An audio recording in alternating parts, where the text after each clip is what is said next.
Salutations and welcome to Intro to Communications. I am your professor, Christy Thomas, and this is the video lesson for understanding interpersonal communication. As always, there is a Word document and PowerPoint presentation from the publisher in the module on Blackboard. This is just a little extra chit-chat video discussing terminology and ideas and theories from this lesson in the book. I want to preference this and say, when I say relationships in this chapter, I'm not directly pinpointing it to romantic relationships, because a lot of people think when they hear the word relationship, they automatically think just romantic, who we're involved with in relationships. And it's much more than that in interpersonal world, in just relationships in general. It's our friendships, it's relationships we have with peers, co-workers, romantic, so forth. So I just wanted to get that out of the way as we delve deeper. So I'm going to give you, again, if I look off camera, my notes are all around me.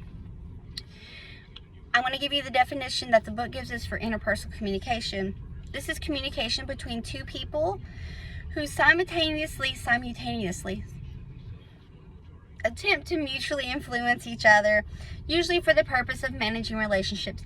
So this is the communication between at least two people in the purposes of continuing, developing deeper, just maintaining and managing the current relationships, or even like creating new relationships. All right, awesome. The book talks about mediated and mediated interpersonal. Now, mediated is communication through any other channel that is not face-to-face. So this could be texting, phone calls, social media, direct messaging, IM, whatever falls under this, you know, Facebook, Instagram, TikTok, Snapchat, Twitter, and every other social media platform that is out there and that will be created. That all falls under mediated communication. Okay. Mediated interpersonal communication occurs when two people attempt to influence each other through the use of the mediated channel. So this would be just the chatting through those channels. So if interpersonal is between two people managing and maintaining relationships, then mediated interpersonal relationship is pretty much that, but it's just through the channels of not face-to-face. So it would be through texting or direct messaging, posting, you know, whatever the case may be here that is electronic based. All right, fabulous. Let's talk about, and then there's impersonal communication. So interpersonal is between two people that are mutual, whereas impersonal communication, this is where we treat people as objects, or that responds only to their roles rather than them as a unique person. So when I say that, and it's going to involve this, so the book gives us a few little three attributes, if you would, to better understand the nature of interpersonal communication. So interpersonal communication involves quality. This is where we're going to tell the difference between interpersonal and impersonal. So if you're at a restaurant with a friend or a romantic partner, the quality of communication is going to be different. You will interact and communicate with your friend or your partner or a family member, whatever the case may be here, differently than you would the server. The server would be considered impersonal, unless like it's a friend, but in this scenario, you are treating the server as a server. Yes, I would love a glass of water.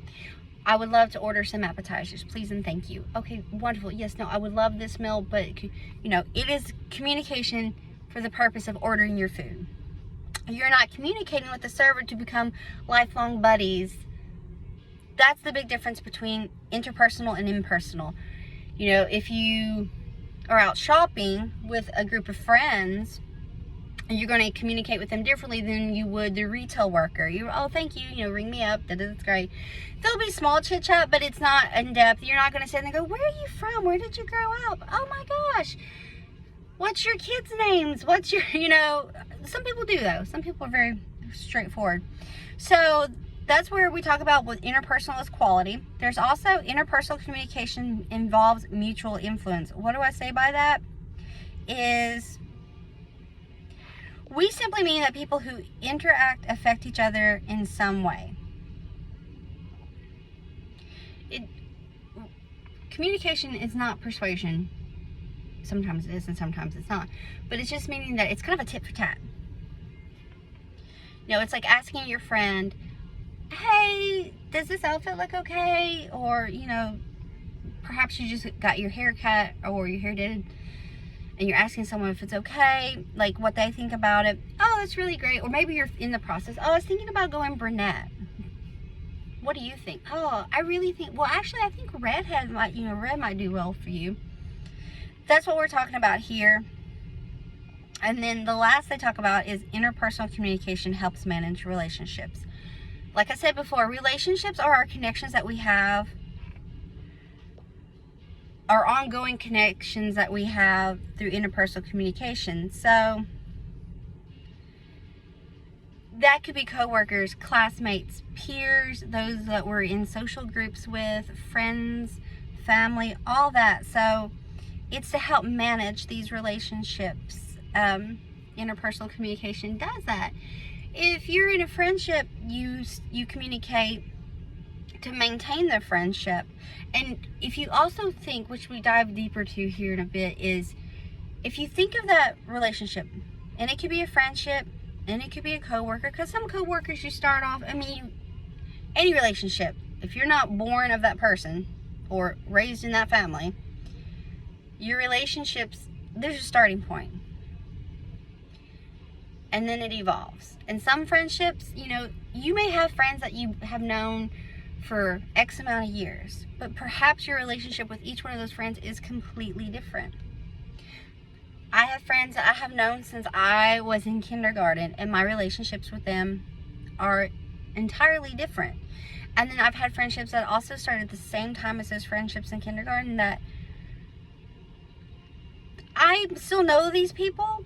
I would call them more acquaintances than I would friends. Relationships are ever changing or ever evolving, and that is all relationships, coworkers, peers, classmates, your friendships, romantic relationships, and they're ever, they're ever evolving, ever changing, just like us. So let's discuss the attraction of relationships, the beginning of relationships, or initiating relationships. So there's a relationship of circumstance, and this is a relationship sought and intentionally developed. So relationships with family members, co-workers, classmates, teachers, all fall into this category. And some online friendships, because you could be associated in the same group, an interest group, this and that. So it evolves because of commonality. Relationships in your family, you were born into this family, so it could be because you're with them all the time. Cousins, I have a cousin who's like a little sister to me. And all that, and some brother, sister, brother, siblings. They may be your best friend now. They weren't maybe when you were 5 and 6 and you were wanting to, tear each other's hair out, but it evolved. It created, and some people have cut ties with their friends. Again, our relationships are ever changing or ever evolving. So relationship circumstance is sought and intentionally developed. So when I say classmates and co-workers and teachers, you're in the same situation, so from there it can evolve. When I was in college, I became friends with a few of my professors just because I had them as teachers and was really intrigued by, and it just evolved from there. Then we talk about relationship of choice. This is a relationship that forms simultaneously simply because one life overlaps with another in some way. These are your friends, romantic partners, and spouses. And a lot of online relationships are also by choice because you didn't grow up with them. You met them online. I have a few online friends I have never met in person. But because of online and we discovered similarities, created a friendship, and we'll send messages to each other. Hey, I saw this, I thought of you, or I saw this, or they'll respond to videos or posts that are made that I create. And through that, I have created a friendship with them, even though I've not met them in person. So circumstance is because your commonalities, or your kind of, I don't want to say thrust together, but you're there. Choice is you're making that choice.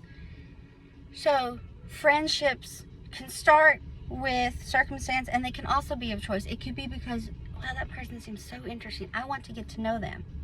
Or, you know, it could be because if you think of childhood friends that you're still friends with now, it could be, I like your shoes, I like your dress, oh, da da da da da. And it moves from there. And then it's also with your, like, romantic partners and spouses. That's most of the time by choice. There are cultures. Words are hard today, folks. I cannot seem to get anything out. And some television shows, reality shows, that people marry that they'd never seen or know. But for the case of this purpose of this text and this, you have that choice. You make the choice. You meet someone, you're intrigued by them, you're attracted by them, so you decide to move forward in a relationship. You know, it could be this is your life partner. This could be a long-term thing. Or you choose marriage. All that falls under there. So now let's talk about why we like, who we like, and how we like them. So that's attraction. Attraction is a motivational state that causes someone to think, feel, and behave in a positive manner toward another. So when I say attraction, again, this is not just straight, ooh, they're pretty, like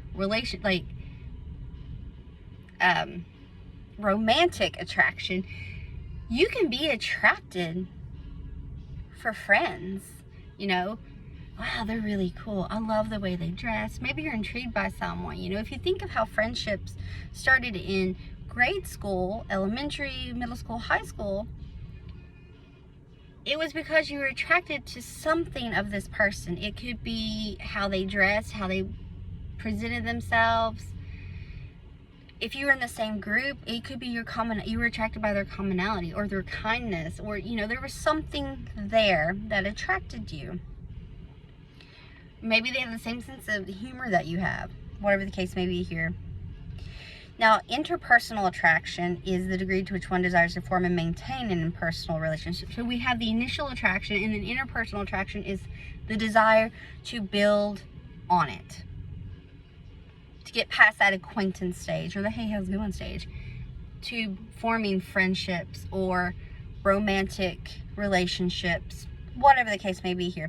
So then the book talks about physical attraction and sexual attraction, and they're different, but then people lump them together, like they coincide, but then they're not. It's interesting. So with physical attraction, this is the degree upon we find another person's physical self appealing. So you can have a physical attraction to whomever it is you are attracted to, but you can also be attracted to the sex that, I'm trying to think of the best way to say this. Physical attraction does not have to be in this, it's not in the same realm as sexual attraction. Like, it's not if you can be attracted to all. Like, you can appreciate the beauty of that person in front of you and not be sexually attracted to him. All right, there we go. There we go. There we go.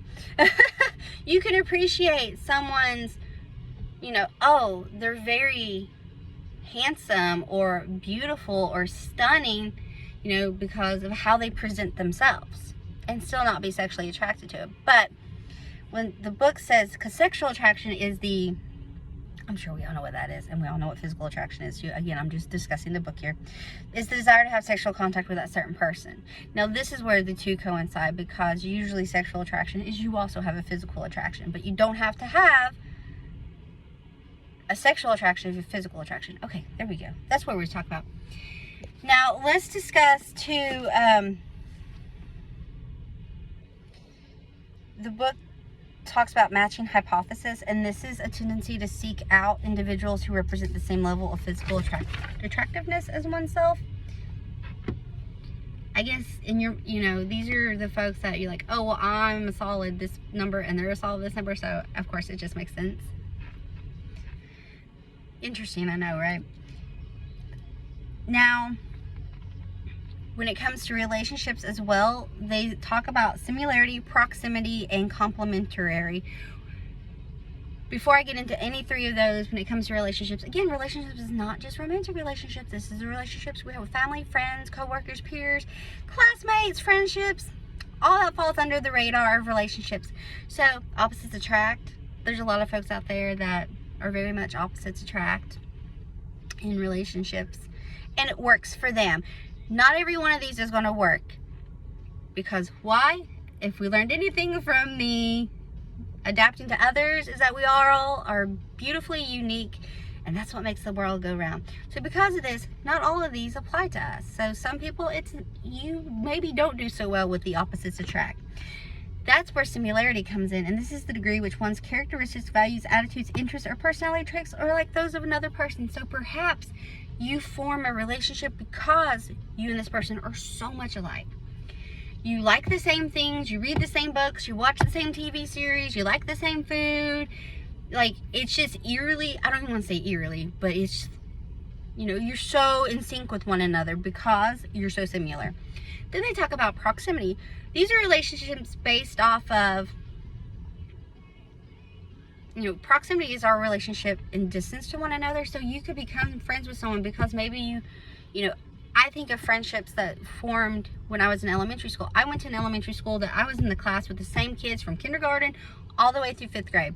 Because it was a small school, I didn't meet new kids outside of my class unless someone came to school till I got to middle school. And then the middle school I went to in high school, it was a collection of kids from several schools together, and so you got to meet other kids from your county that you didn't normally go to school with there. All right, that's great. And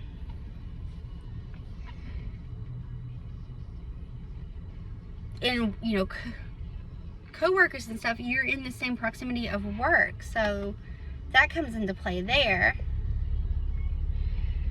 But they also touch base on long distance relationships, so long distance friendships and romantic relationships, and that can be a little tricky. But over the last decade or so, a bridge has been able to be formed with FaceTime and text messaging. Used to it was, I'll see you on the weekend or once a month type situation. I'll come visit, you come visit.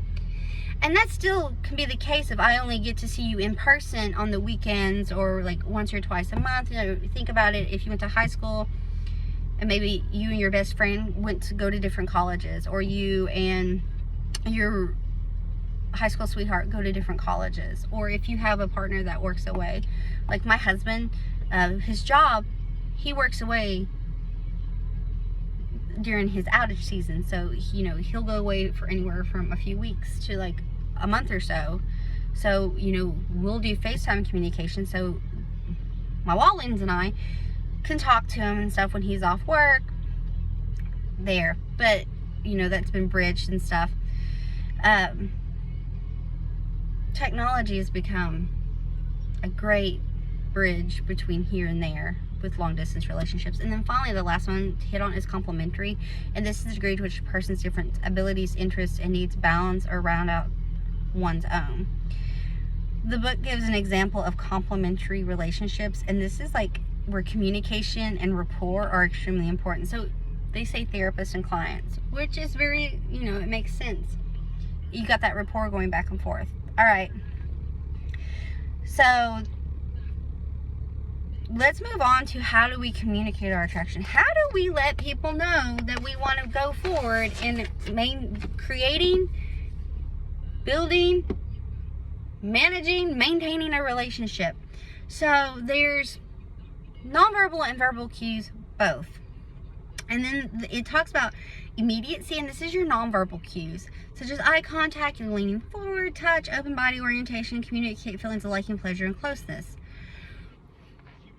If you're in proximity to someone and you're wanting to express, hey, I'm open to creating a relationship.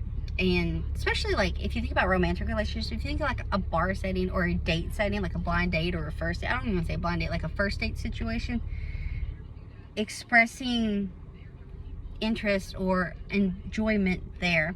So you could sit closer to the person, you make more eye contact, and perhaps you do light touching, like you reach out, maybe you touch their hand or you giggle, or you're creating more of an open position than closed off.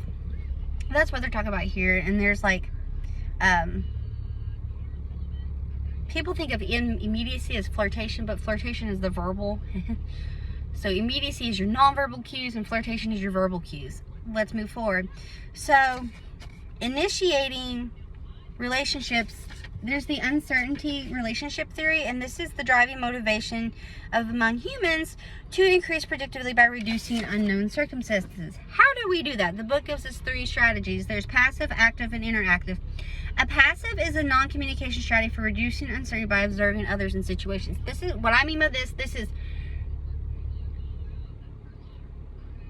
we'll use media, electronic media communicated. This is where you're just looking, say, at people's profiles and things that they post and groups that they're involved with, things that they may tweet, things they may repost, and just you're scoping out the person that way. They don't see you do it. There's active, and active is a communication strategy for reducing uncertainty by getting information from third parties. This is where you're asking other people, oh hey, do you know this person?